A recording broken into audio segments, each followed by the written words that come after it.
hope the terms on the screen sound familiar to you. If they don't, I'll try to cover them in a way that they join up together and that as a combined set of terminology they make sense.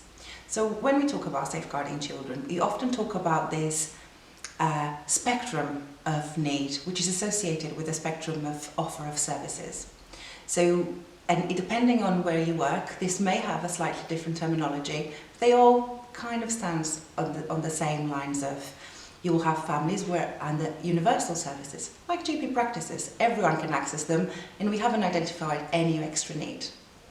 This can then move to what's called early help or early intervention. So families who have a little bit of extra need, again, not necessarily safeguarding, they need extra input.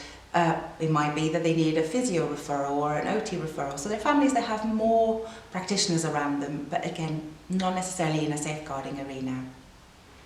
You can then step another bit on this ladder and you will find that families may have more complex health or social needs, and they're either under a complex multi-agency team. It might be because they have children with disabilities and they need lots of different professionals around them to support their needs, or it may be because there have been low-level or de-escalated safeguarding concerns.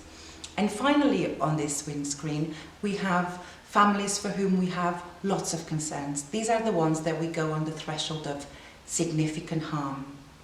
These children might be on a child in need or a child protection plan. The difference between the two terminologies is that child in need is often voluntary. So parents and families agree to work with social workers and other professionals to target some of the needs that have been identified. They are aware and working with the plans they have put in place, and we think that children are likely to continue to progress and not suffer significant harm. When we talk about child protection, this is a statutory framework. Families no longer have the option to engage with it or not. They have to engage with the plan. They will have an allocated social worker and they will meet on a regular basis. These meetings, often the practice will be invited to, and if the practice can't attend, if the GP can't attend, then they will be requested to provide a report that supports the multi-agency team at making decisions in relation to these children. This process is often associated with different types of inquiries. I hope you still remember we talk about the Section 42 inquiries for adult safeguarding. For children, we often talk about two types of inquiries, Section 17 and the Section 47. Section 47s are associated with significant harm, so I suppose they are directly linked with child protection. They are more urgent and more concerning, and they should be responded to very quickly. Again, depending on where you are, the timeframes might differ.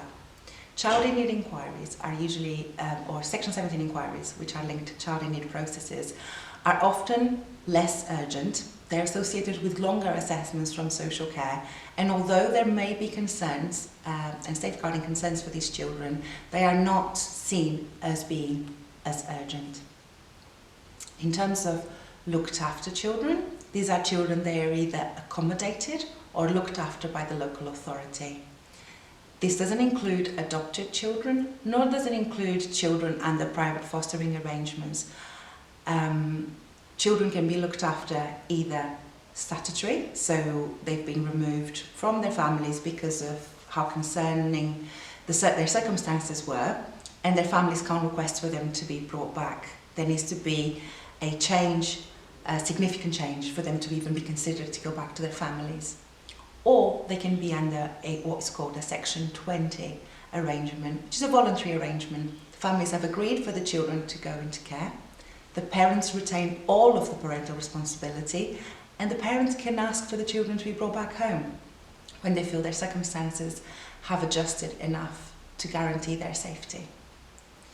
We can also talk about foster carers. You will have numerous foster carers registered at your practice. It's important to understand what services they need, what reviews they need, how do we support their mental health and their well-being, but also that it is very unlikely that they have any degree of parental responsibility.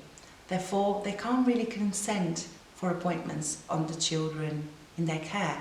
But they may have what's called delegated authority. So when you're registering looked after children with their foster carers, you may need to ask, do they have delegated authority? And they should have a letter that says what this is and what this means. And often means that they can consent to health appointments, immunisations, and so on. But each case might be slightly specific. Lastly, on your screen, we've put about child safeguarding practice reviews.